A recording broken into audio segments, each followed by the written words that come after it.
कि सतयुग में नारी नाचे भस्मा को नचाई है। ओ सतयुग में नारी नाचे भस्मा को नचाई है। आज जल के भस्म भयो स्वर्ग के बैठाई है। जल के भस्म भयो स्वर्ग के बैठाई है। कि जगवा के मोहेली मायावी सुंदर नारी दिहले मतिया के मार। अरे जगवा के मोहेली मायावी सुंदर मारी दिहली मतिया के मार। ओ जगवा के मोहेली मायावी सुंदर नारी दिहले मतिया के मार। और त्रेता में बिंदुमती हनुमत को फंसाई है। कि त्रेता में बिंदुमती हनुमत को फंसाई है। प्रेम में मगन भयो माला के पहनाई है। अरे क्रोधावा में लक्ष्मण दिहले तीरिया से मारी दिहली मतिया के मार।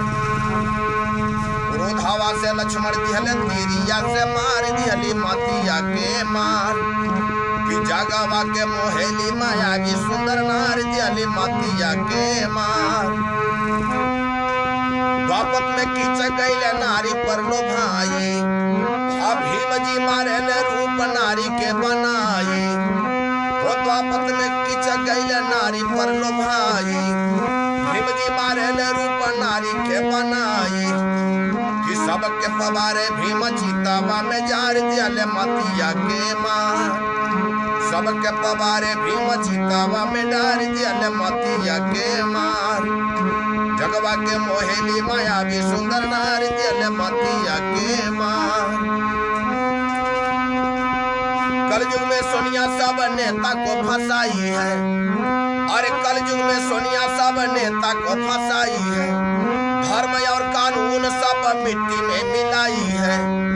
कि धर्म और कानून सब मिट्टी में मिलाई है। सहनी जी लिखी दिहले गीतिया में डार दिहली मतिया के मार। जगवा के मोहेली मायावी सुंदर नारी दिहले मतिया के मार। जगवा के मोहेली मायावी